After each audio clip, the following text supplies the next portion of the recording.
Quiero entrar en contexto directamente porque hay mucha información y quiero alcanzar a abarcar absolutamente todo. Si yo les pregunto a ustedes, ¿cuál será el bien más grande que puedas hacer en este mundo? ¿Qué contestarías? ¿Cuál es el bien más grande del mundo? ¿Cuál sería la mejor cosa que puedas hacer? ¿Qué contestarían? Kiddush Hashem, santificar el nombre de Dios, ¿no? Dice Mike. Yo a lo mejor hubiese pensado salvar una vida. ¿No? ¿No es el mejor bien salvar una vida? O a lo mejor, no sé, en términos generales, cumplir con la voluntad de Dios. O ayudar. No, hay muchas cosas que te podrían venir a la cabeza. ¿Cuál es el bien más grande del mundo? Pero para poder contestar muy específicamente, necesitamos ver la contraparte. ¿Cuál es el peor mal? Viendo cuál es el peor mal según la Torah, podríamos en contraparte encontrar cuál es el mejor bien. ¿Sí? Porque sí es verdad que salvar una vida, que cumplir la voluntad de Dios, que ayudar a hacer gesed, está dentro del top 5 de las cosas más importantes que tienes que hacer. Pero no es el 1. Hay una que estoy buscando que es el top 1. Y lo vamos a encontrar, repito, por medio de ver cuál es la peor cosa que puedas hacer en esta vida.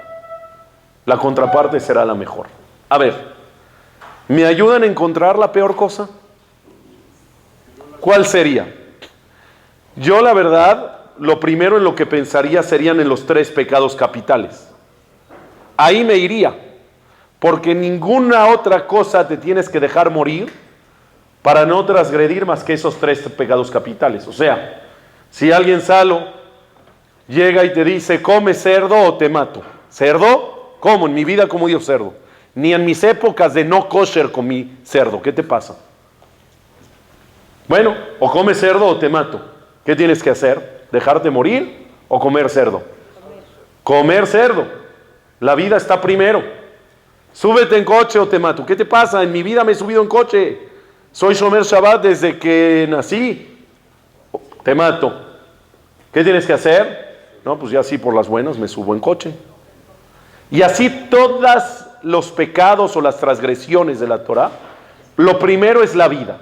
Pero hay 3 cosas en las que no. Hay 3 cosas en las que la persona tiene que estar dispuesta a no transgredir y cuidar su vida. Y sacrificar su vida. ¿Cuáles son? Asesinar, es decir, asesina a alguien o te mato, mátame. Idolatría, o te mato, mátame. O adulterio.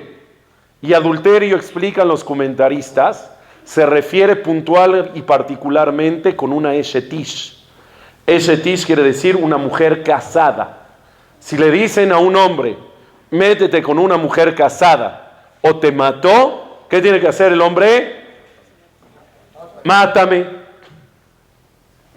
Hoy a lo mejor algunos sin amenazas ya hacen lo que están haciendo. Algunos. Pero la Torah dice, es tan grave ese pecado que tienes que dejar morir. ¿No serán esos los peores males que existen? El parámetro es hasta tienes que dejarte morir cuando la Torah cuida la vida. Yo me imaginaría que esos serían los peores pecados, el peor mal. Sin embargo, no. Existe un mal todavía encima de estos 3 pecados capitales. Existe algo peor. ¿Cómo se llama? No. ¿Cómo se llama? Mesit. ¿Qué quiere decir mesit? Escuchen. Mesit es el que genera lejanía de las personas hacia Dios. Aquella persona que anda en la vida contagiando y convenciendo a las personas para que se alejen de Dios, de su fe, de su creencia, del cumplimiento de las mitzvot y del estudio de la Torah, eso es peor que asesinar. Peor que asesinar. Quiere decir que si el peor mal que existe en este mundo es generar lejanía de las personas hacia Dios, ¿cuál es el bien más grande del mundo entonces? generar cercanía. Ya lo encontramos. Una persona que trata de acercar a las demás personas a Dios, al servicio de Dios y al cumplimiento de su Torah, es el bien más grande que puedas hacer en este mundo. Y les voy a dar un dato. Dice Rav Aharon Kotler, que Rav Aharon Kotler fue uno de los fundadores de la Torah en Estados Unidos, cuando Estados Unidos era un desierto espiritual. Él, basado en una parte del Talmud, que dice que Dios no lo quiera, generar represalias a los Reshaim por 4 generaciones. Dios no lo quiera, las represalias de Dios a los Reshaim pueden extenderse hasta 4 generaciones. Está durísimo. Ahora, esto tiene cláusulas, no crean que es así de fácil. Quiere decir que en esas 4 generaciones se siguieron cometiendo los mismos errores. Porque si enmiendas el error y aprendes de lo que hicieron tus antepasados y no lo vuelves a cometer, obviamente que no hay represalias para ti. Pero si lo sigues haciendo, hasta 4 generaciones se puede ir siguiendo. Pero el Talmud dice, para la recompensa, para el pago, se extiende hasta no 4 generaciones. ¿Hasta cuántas generaciones dice la Gemara? Para la recompensa Dios se extiende hasta 2000 generaciones. Dice Rav Aharon Kotler, de aquí se aprende que Dios prioriza más la recompensa que la represalia. ¿Cuánto más? Hagan la cuenta, ¿cuánto más? Fácil, 500 veces más. 500 por 4, 2000. La represalia son 4 generaciones. La recompensa son 2000 generaciones. Dios paga 500 veces más de lo que castiga.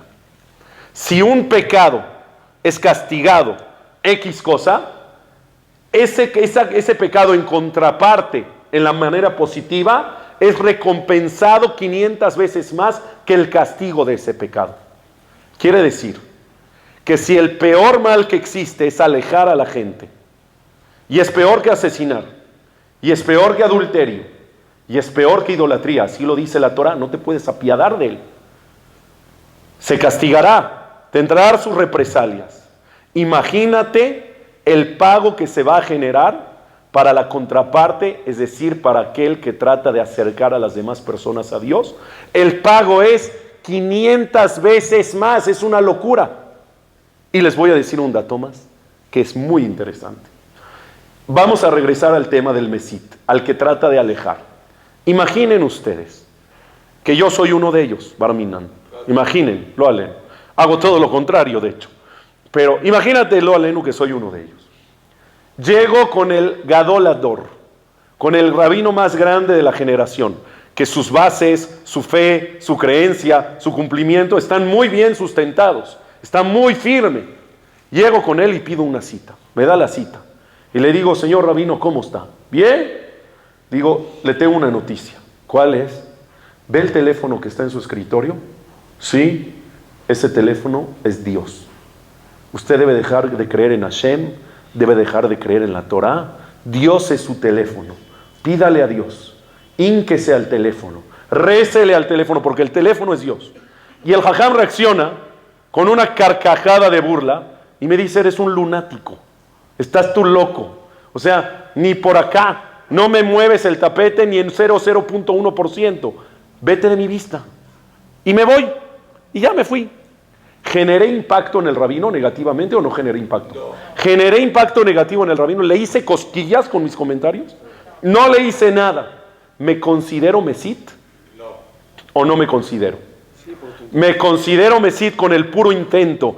Aunque el intento haya sido muy, ¿cómo le quisieran llamar? Muy burdo, fallido, tonto.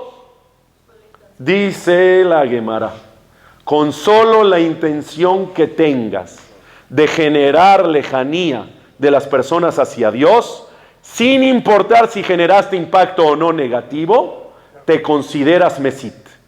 Ya tienes etiqueta de alejador. Y si tienes etiqueta de alejador, pues todas las consecuencias. Quiere decir que para la contraparte, que es el bien más grande del mundo, que son los que acercan a las personas a Dios, ¿necesitas generar impacto para que te paguen? Claro que lo que haces es para generar impacto. Pero vamos a decir que al final no generaste impacto. Al final no generaste ningún cambio en la persona, pero hiciste tu intento. Tú le dijiste. Al final no te hizo caso, pero tú hiciste tu intentito. ¿Te van a pagar 500 veces más o no? Si al Mesid lo consideran Mesid desde el intento, a ti te consideran Mekarev, es decir, acercador, vamos a llamarle así, desde el intento sin esperar a ver los resultados de ese intento. Esto es increíble. Ahora la pregunta es ¿cómo le hacemos? ¿Cómo se le hace en la vida cotidiana para llevar a cabo el bien más grande del mundo?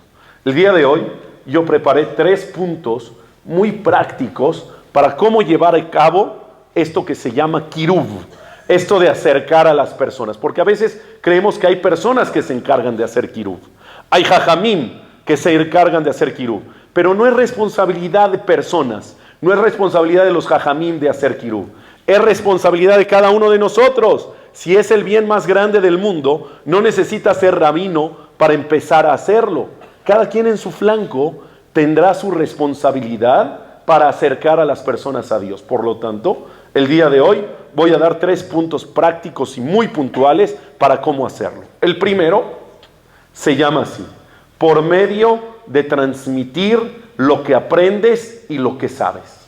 Ustedes, gracias a Dios, ya tienen el mérito de venir a un Talmud Torah, a clases de Torah, a conferencias. Ustedes ya están, como dicen por ahí, dentro del aro.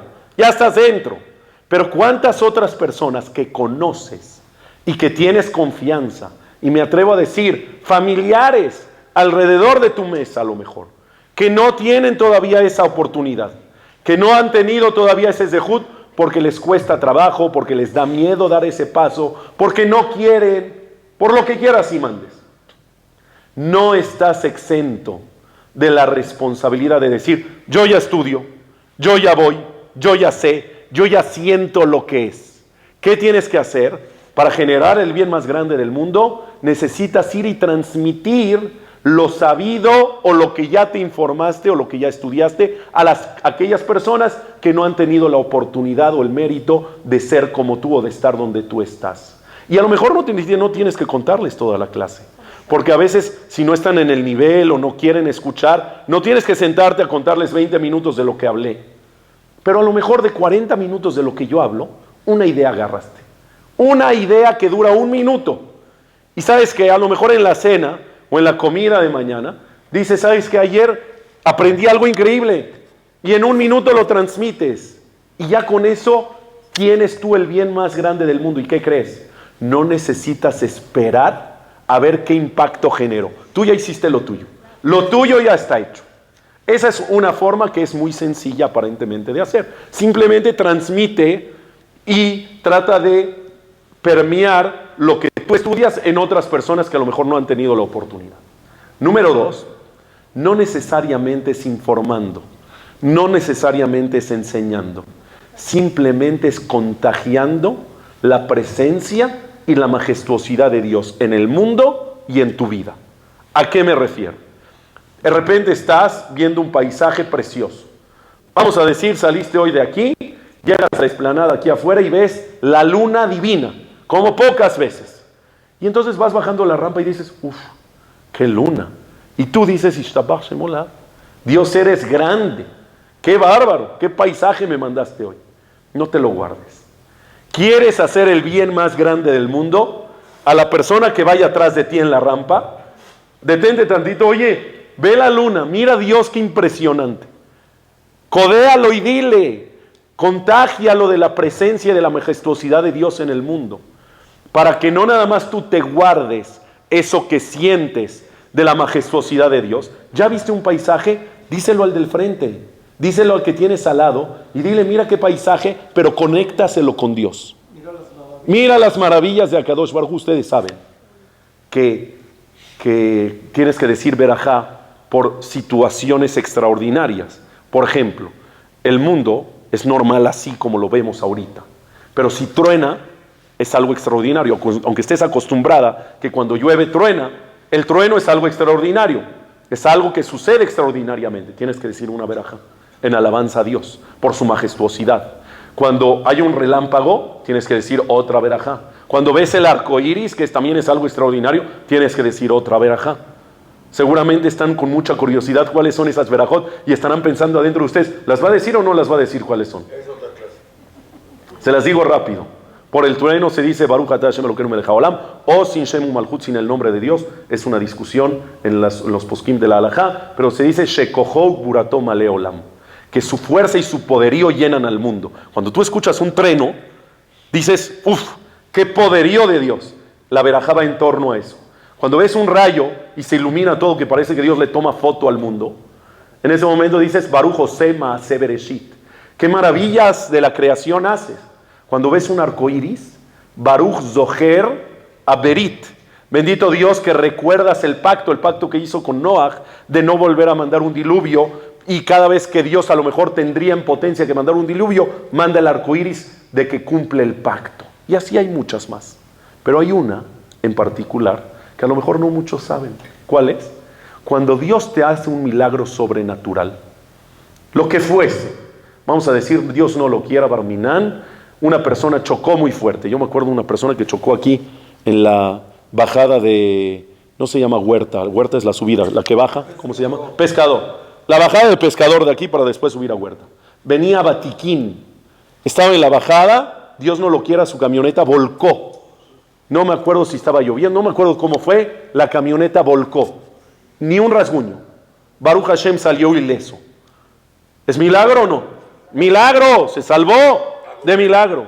Dice la Gemara, aparte de verajá de Agomel, dice la Gemara, cada vez que la persona pase por el lugar donde se le hizo el milagro, tiene que decir, Baruch atah Hashem, Elokeinu melech haolam, she'asal ines bamakom hazeh. Tienes que decir una verajá, bendito Dios que me hiciste el milagro en este lugar. Cada vez que pases por ahí. Pero, dicen Jajamín, cuando vayas a decir esa verajá, procura decirla en fuerte o decirla con alguien al lado. Procura que alguien esté contigo al momento de decir esa verajá. ¿Para qué es eso? ¿Para qué necesitas buscar no estar solo para recitar esta verajá? Dice la Gemara, muy fácil. Si de verdad Dios te hizo un milagro, no te guardes tú la grandeza de Dios por la cual te hizo el milagro. Cuéntalo, públicalo, y si vas a decir la verajá, que alguien más se entere que Dios te hizo el milagro en este lugar y engrandezca su nombre entonces. Entonces repito, número 1, la manera de acercar a las personas a Dios es tratando de informar a la gente lo que tú ya sabes y lo que tú aprendes. Número 2, sin informar nada. Nada más contagia de lo que tú ves y de lo que tú sientes. Pero número 3, y que creo que es el más importante, y a lo mejor hoy por hoy, el más aplicable, es el kirub silencioso. ¿Qué es kirub silencioso? Sin decir nada, sin contagiar, sin codiar a nadie. Silencioso. ¿Qué debes de hacer? Se los voy a decir así de claro. Normalmente hay personas que a lo mejor están tan alejadas que mientras más les dices, peor se ponen. Entonces, el punto número 1 para ese tipo de personas no sirve. El punto número 2 tampoco funciona. Mientras más les haces ver, mientras más les tratas de abrir los ojos y tratas de informar, peor se ponen. Porque están tan alejadas y tan apáticas a la religión, al servicio, a la fe, a lo que quieras, que mientras más les dices, al revés, eres una fanática, estás tú loca. Ya deja de estudiar tus cosas. Ya deja de estas payasadas.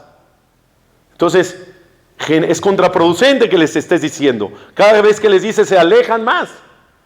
Entonces, para ese tipo de personas, necesitamos manejar el kirub número 3, que es el silencioso. ¿Cómo es el kirub silencioso? No así de silencio. ¿Cuál es el silencioso? Lo voy a plasmar con una historia y va a quedar muy claro. Una muchacha de Akshara, de aquí de México, se fue a Europa, etcétera, de Akshara con su grupo de amigas. Normal, como cualquier otra generación. Hace muchos años. Después de ir a Europa y a todos los destinos, cayó en Eretz Israel. Llega a Eretz Israel y están en un kibutz, y van de un kibutz a otro, y de ciudad a ciudad, etc. Ya tenían una semana en Israel y no habían pisado Jerusalén. Jerusalén, ciudad santa, no puedes ir a Israel y no pisar Jerusalén. Entonces dijeron un día, tenían día libre, que vamos a visitar Jerusalén, la ciudad vieja, vamos a ver el Kotel. Pero vamos a ver el Kotel, era como vamos a ver la Torre Eiffel, como vamos a ver el Arco del Triunfo, como vamos a ver la Mona Lisa. No era un tema espiritual, era un tema turístico, nada más. Fueron, y literal, ella te dice, llegando ahí, no es de que sentí algo así especial, ya me tomé una selfie con el Kotel, ya está, así como me la tomé en Francia con la Torre Eiffel, y ya está. Sin embargo, ella se quedó un poquito más porque se quedó en la ciudad vieja de Jerusalén, chachareando, etc. Y sus amigas se regresaron. Cuando ella vio el reloj, ya era un poquito tarde, quería tomar un camión que la regrese a la ciudad donde estaba. Lo que no contaba ella era que era viernes. Y el viernes en Israel el transporte público se corta antes de Shabbat, unas horas antes, un par de horas. ¿Y ahora cómo me regreso? No, pues taxi sí hay. Pero ¿qué crees? Te cuesta un ojo de la cara. Y la akshara de antes, no era la akshara de hoy con tarjeta de crédito. La akshara de antes era, ¿quieres sobrevivir? Chambea, hijo. Ahorita no me voy a gastar 1,000 shekels en un taxi. De ninguna manera, no tengo siquiera. Está varada, Erev Shabbat, en el Kotel Amara, bien la explanada. ¿Y ahora qué hago? No tengo dónde pasar la noche. Empieza a ver qué va a hacer. Va para acá, pregunta, a ver si hay un ¿cómo se llaman? Eso, un hostel, algo, yo qué sé. Y mientras pasan estas cosas, como Dios nunca se olvida de nadie, y la persona a veces cree que son casualidades. ¡Ay, qué casualidad! No es casualidad. Dios está ahí para ti. En ese momento va pasando un señor que la ve medio nerviosa y tiene el detalle de detenerse y decirle, te pasa algo. Ve que no le entiende nada, no habla hebreo. Entonces le dice en inglés que si necesita ayuda. Y en inglés empiezan a defender, empiezan a platicar. Y en ese momento le dice, sí, estoy varada, no tengo dónde pasar la noche. Le dice, ¿cómo que no tengo dónde pasar la noche? No tienes dónde pasar Shabbat. Shabbat. Dice, no, yo Shabbat la verdad no cuido. O sea, yo nada más necesito pasar la noche y ya mañana me salgo a pasear y hasta la noche que se reactive el camión, me regreso. Le dice, mira, yo tengo para ofrecerte mi casa, está aquí a unas cuadras en la ciudad vieja de Jerusalén, está mi casa, vivo con mi esposa, con mis hijos, de hecho tengo una hija más o menos de tu edad, puedes venir a pasar Shabbat a la casa, bienvenida. ¿Qué dijo esta chava? De México. ¿Qué dijo? Pues la verdad no es que me guste la idea de pasar Shabbat, porque yo no he cuidado Shabbat en mi vida, no he hecho Shabbat en mi vida, ni la cena, ni el kiddush, ni nada, pero pues es lo único que me va a salvar el pellejo, me van a dar techo y pues ya está. Voy. ¿Cuál fue la regla? Le dijo el Señor. Le dijo, mira, en mi casa se cuida Shabbat. Yo sé, ya me dijiste que tú no cuidas. Vamos a hacer algo. Yo no quiero que estés incómoda en la casa. Afuera, en las zonas de afuera de la casa, les dice el comedor, la sala, etcétera, en las estancias, te pido que sí respetes por mis hijos, por mi esposa, no saques tu celular, cosas así, respetes el Shabbat. No prendas la luz, cosas. Te voy a dar un cuarto para ti solita. Adentro del cuarto, haz lo que tú quieras. ¿Quieres prender, apagar la luz 20 veces? ¿Quieres prender tu celular, chatear, hablar? Adentro de tu cuarto es tu vida, haz lo que tú quieras. Y te voy a decir, el viernes en la noche hay kiddush, hay cena, el sábado en la mañana tenemos desayuno de Shabbat. Si quieres, estás bienvenida a lo que necesites. Le dieron su cuarto y mira qué bonito.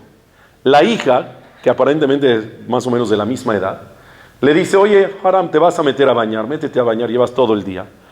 No te vayas a quedar con la misma ropa.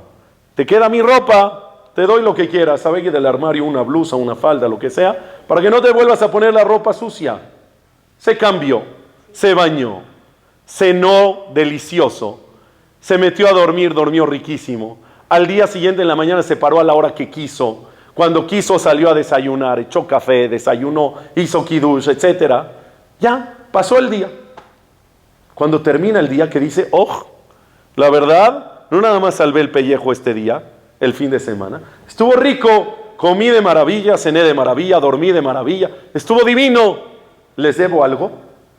No es nada, con muchísimo gusto. Bienvenida aquí cada viernes en la noche, así funciona. De viernes en la noche a sábado de la noche, funciona. Bienvenida las veces que quieran. No, ya, muchas gracias. Espero que no vuelva a suceder. Les agradezco por todas las atenciones que tuvieron conmigo y se fue. ¿Ya? ¿Ustedes creen que a partir de ahí empezó a cuidar Shabbat? No, no es mágico. A veces hay historias de esas mágicas, ¿no? Dicen, no, a partir de ahí ya se hizo religiosa y cuidó todos los Shabbatot de su vida y se puso peluca y falda y todo. No. Esta señorita dijo, ¿qué te pasa? O sea, en mi vida cuidé Shabbat. Sí, pasé un Shabbat bonito, pero no va a cambiar mi vida. Fue una experiencia y se acabó. Voy a regresar a mi vida normal. Y así siguió su vida, así siguió. Así siguió. Pasaron los meses de la Akshara y regresó a México. Cuenta ella que después de 8 meses que ya estaba en México, de repente le tocan la puerta. Es que soy jajam con efectos especiales. Ni un jajam hace efectos especiales. ¿Qué te pasa? Le tocan la puerta. ¿Quién es? Ya en México, su casa en Bosques. ¿Quién era? ¿Ves muchas películas? No. ¿Qué te pasa? Ciencia ficción, ¿de dónde la hija del rabino? No. ¿Quién era? DHL, paquetería. DHL vienen a entregar un paquete. ¿Qué vienen a entregar? Ve el sobre de la paquetería. Dice Tel Aviv. Viene desde el aeropuerto de Tel Aviv hasta México. Se vuelve loca. Dice, ¿y ahora quién me mandó de Israel? A lo mejor algún amigo, alguna amiga que hice de Akshara me mandó un detalle. Abre el paquete, ¿qué encuentra? Una cartita y una bolsita con algo adentro. ¿Qué es? ¿Qué había en la bolsita? Un asimón. ¿Sabes qué es un asimón? Ya hoy en día en Israel ya no existen los asimonim. Un asimón es un coin. ¿Sí? ¿Para qué se usan? Es una monedita que tiene ranuritas para que las metas a los teléfonos públicos y puedas hacer llamadas, o para las lavanderías. La echabas en la lavadora, el coin, la simón, se llama en hebreo, un token, ¿sí? Lo echas y ya sirve la lavadora. Por sí mismo no tiene valor propio. Dabas shekels y te dan a simón para el teléfono, para la lavadora. Hoy en día ya no existen siquiera. En el tiempo de antes sí. Le mandaron una simón y una carta al lado. ¿Qué decía la carta? Somos la familia fulana de tal, donde en tal fecha pasaste Shabbat en nuestra casa, te saludamos con mucho gusto. Creemos que esta asimón es tuya, porque la encontramos abajo del buró justo la noche que te fuiste de la casa el sábado en la noche. Seguramente, cuando colgaste tus jeans, después de que nuestra hija te dio ropa para que te cambies, se cayó de la bolsa, porque de mi hija no es, y de nadie más es. Seguramente traías una asimón, cuando colgaste el jeans, la coin, la asimón se cayó. Ustedes saben que la halajá dice que tenga o no tenga valor algo, cuando algo no te pertenece y sabes a quién sí le pertenece, tienes que hacer lo posible y lo imposible para regresar a su dueño. No te puedes quedar con nada que no te pertenezca, sin importar cuál sea el objeto. Entonces ellos ponen ahí al final de la carta, si esto es tuyo y no es nuestro, te pertenece, nosotros con mucho cariño te lo mandamos por DHL. Espero te encuentres bien, hay unos vidrios, verajá, beaslaja. Ya, firman la familia. ¿Puedes creer algo así? ¿Cuánto cuesta la Simón? Un centavo de shekel. ¿Cuánto le costó la paquetería del DHL para mandarle la Simón? No sé, $200, yo qué sé cuánto. ¿Están locos o qué? Yo si me dices, ahora sí estás lunático, ¿cómo mandas una Simón? Ya. Pero ahí sí, ella te lo dice. Hoy por hoy, ahora sí de ciencia ficción, es una mujer, ya no entremos y profundicemos qué nivel de religión, si faldas, y pelucas, y esto, es una mujer cercana a Dios y a la religión, al cumplimiento de la Torah, al estudio de la Torah. Empezó a estudiar, empezó a cumplir, se empezó a acercar a Dios. Y ella te dice, el Shabbat que pasé ahí, no logró eso. Fue una experiencia bonita y hasta ahí. Pero lo que sí logró que yo me acerque a Dios fue el ejemplo de aquellas personas que se dicen ser religiosas y que actúan con religión, el ejemplo de la conducta, de la honestidad, de la rectitud, Si eso es Torah, si eso es religión, yo quiero ser parte de. Eso se llama kirub silencioso. No tienes que hablar, no tienes que decir, no tienes que contagiar. ¿Qué tienes que hacer? Tienes que actuar. Si tú, gracias a Dios, eres parte de los que están cerca de Dios, porque gracias a Dios estudias, porque gracias a Dios quieres cumplir, porque gracias a Dios cada vez quieres crecer, si ya eres parte de, tienes que saber que tienes una responsabilidad gruesísima.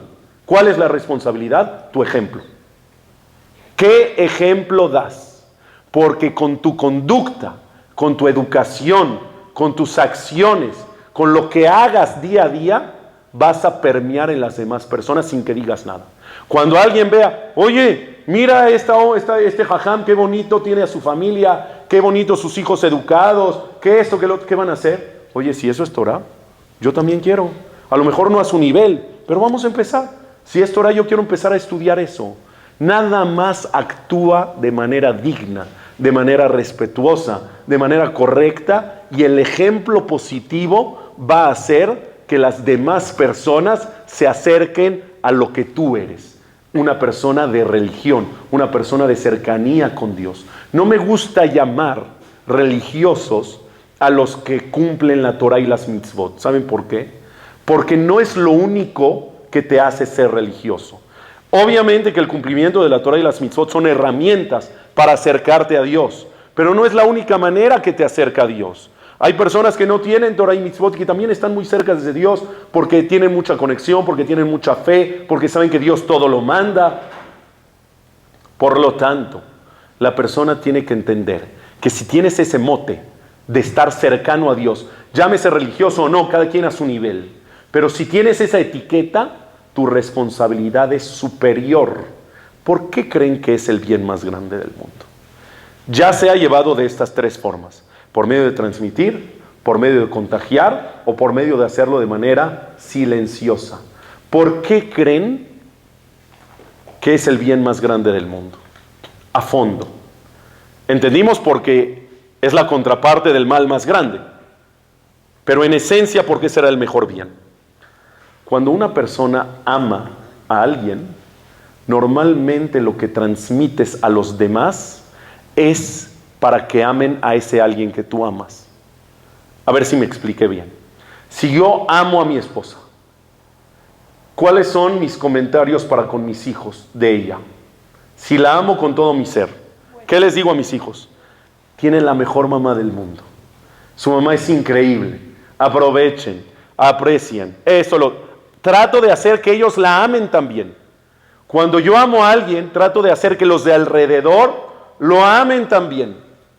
¿Cuál es la prueba más grande? Cuando Dios no lo quiera, hay parejas que no se aman, que se odian y que están al borde del divorcio y se faltan al respeto y se odian y no llegan a un buen acuerdo. Normalmente, ¿a quién se llevan de corbata? A los hijos. ¿Y cómo se los llevan de corbata? ¿Ya ves tu papá? Es un bueno para nada, es un vago, es un esto, es un el otro. ¿Qué tratas de hacer con ellos? Como tú lo odias o como tú la odias, tratas de hacer que los demás la odien o lo odien también con tus comentarios. Pero cuando hay amor, lo que tratas de hacer es permear ese amor en los demás también para con él. Cuando una persona acerca a las demás a la cercanía de Dios, al servicio de Hashem, al cumplimiento de la Torah y las mitzvot, lo que le está demostrando a Dios es: te amo tanto que mi amor te lo demuestro por medio de que los demás sientan lo mismo que yo por ti, que los demás también te amen igual que yo te amo a ti. Quiere decir que, en otras palabras, el acercar a las demás personas a Dios es el bien más grande del mundo, porque en ese momento le demuestras el amor incondicional que le tienes a Kadosh Baruj Hu. Tal y como ¿quién? ¿Quién fue el fundador de esta idea? Abraham Avinu. Porque Abraham Avinu, te voy a decir una cosa. Abraham Avinu se le conoce como Isha Hesed, el hombre de la bondad, el hombre del favor, porque fue su bandera de vida, fue su slogan de vida. ¿Y saben por qué? Porque tenía en su casa todo el tiempo invitados, como dice la Gemara, que tenía 4 puertas su casa para que de cada punto cardinal puedan entrar gente, que no tengan que dar la vuelta. Es decir, favores todo el tiempo, invitados todo el tiempo a la casa. Pero lo que no sabían ustedes es lo siguiente. ¿Cuál era el fin y el objetivo de Abraham Avinu al hacer Gesed? Yo hubiese pensado, y cualquiera que lo ve superficialmente salo, piensa que el fin es ese mismo, ayudar. ¿Por qué haces Gesed? Por ayudar. ¿Por qué haces favores? ¿Por qué invitas? Por ayudar y llenar las necesidades de los demás. Se va a escuchar raro, pero el fin del objetivo de Abraham Avinu al hacer Gesed no era ayudar. El fin no era el Gesed. El Gesed solamente era un medio para un fin. Era un medio para un fin. ¿Cuál es el fin? Cuando terminaba de hacer todo el favor, ya les dio de comer, de beber, de dormir, alojamiento, todo. La gente se acercaba sin palabras. No tenemos palabras, 1000 gracias por lo que hiciste por nosotros. Y Abraham vino, ahí estaba el gancho. Les decía, no me digas gracias a mí, ¿por qué me estás diciendo gracias? ¿Cómo gracias? ¿Me diste todo? Yo no te di nada, que sepas que todo lo que yo te di no es mío, a mí me lo dio Dios. Así que si a alguien le tienes que agradecer, agradécele a Dios. El fin de Abraham vino por medio del Gesed no era ayudar. El fin era que la gente reconozca la grandeza de Dios y el gobierno de Dios en el mundo, de tal forma que todo lo que tienes es gracias a Él. Cuando me decías gracias a mí, no es gracias a mí, es gracias a Hashem. Él, Abraham vino, gracias a ese bien más grande del mundo, se ganó 2 cosas. O una cosa que es consecuencia de la otra. Número 1, es Oev Hashem, quiere decir, Ahuv Hashem, perdón, quiere decir que es el amado de Dios. Sobre ningún otro personaje en la Torah aparece esa etiqueta, ese mote, el amado de Dios. Dios te ama, Dios ama a todos. Pero por sobre todas las cosas, ¿sí? Por sobre todas las cosas, ¿a quién amaba? A Abraham. Abraham era Abraham Avinu. Lo amaba. ¿Por qué se ganó ese amor de Dios? ¿Por qué se lo ganó? Porque si tú haces que los demás me amen a mí, yo te amo a ti. Y si tienes el amor de Dios a esos niveles, Hashem berajet Abraham bakol. Hashem es entonces que bendijo a Abraham Avinu en todo. ¿Qué es en todo? En todo. ¿Qué es bendición en todo? En todo. ¿Qué se te ocurre? Todo. Tu simiente, tu descendencia, tu dinero, tu esposa, tus hijos, todo. Hashem berajet Abraham bakol. Gracias a que se ganó Abraham vino esa bendición tan grande. Nada más por hacer el bien más grande del mundo. Moray Barabotay, termino. A veces buscamos segulot. Buscamos y buscamos segulot. Y no está mal. Pero por favor, Jajam, ¿qué teilim digo para esto? Pero por favor, Jajam, ¿qué hago para que mi hija pueda tener hijos? ¿Qué hago? Que coma etrog, que coma mermelada. ¿Qué hago? Hay un sinfín de segulot. Y no está mal hacerlas. Siempre y cuando no te olvides de que hay algo que es la fuente de todas las bendiciones para todas las cosas. ¿Qué es? La segulá más grande del mundo. Para recibir cualquier tipo de bendición, que es, haz el bien más grande del mundo. Ya sea por medio 1, por medio 2 o por medio 3. Pero cuando tú, por medio de tu información o de tu contagio o de tu ejemplo, permeas cercanía en Dios, créeme que vas a tener una vida llena de bendiciones tal y como Abraham vino la tuvo. Que tengan una espectacular noche.